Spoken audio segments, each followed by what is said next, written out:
നിലമ്പൂരിലെ UDF സ്ഥാനാർത്ഥി ആര്യാടൻ ഷൗക്കത്ത് തൃശൂരിലെ മുരളി മന്ദിരത്തിൽ കരുണാകരൻ സ്മൃതി മണ്ഡപത്തിൽ പുഷ്പാർച്ചന നടത്താനായി എത്തിയിരിക്കുകയാണ്. ആ ദൃശ്യങ്ങളാണ് പ്രേക്ഷകർ കാണുന്നത്.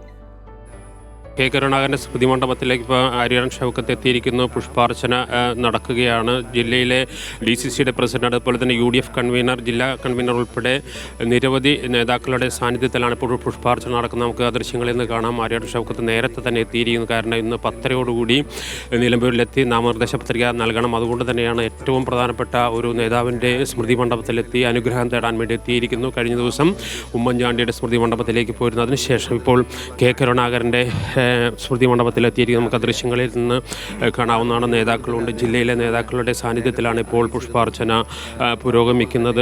അപ്പുറത്ത് കല്യാണിക്കുട്ടിയമ്മയുടെയും, അതായത് കെ കരുണാകരൻ്റെ പത്നിയുടെയും സ്മൃതി മണ്ഡപം ഒരുക്കി, അവിടെയും പുഷ്പാർച്ചനയ്ക്കായിട്ട് ഒരുക്കിയിട്ട് നമുക്ക് ദൃശ്യങ്ങളിൽ നിന്ന് കാണാം. നേരത്തെ തന്നെ എത്തുക എന്നത് ഏറ്റവും പ്രധാനപ്പെട്ട, കാരണം ഇന്ന് 11 മണിയോടുകൂടിയാണ് നാമനിർദ്ദേശ പത്രിക നൽകാൻ തീരുമാനിച്ചിരിക്കുന്നത്. അതിനു മുൻപ് ഇവിടെ നിന്ന് തിരിച്ച് നിലമ്പൂരിലേക്ക് എത്താൻ നമുക്ക് ആ ദൃശ്യങ്ങളിൽ നിന്ന് കാണാം.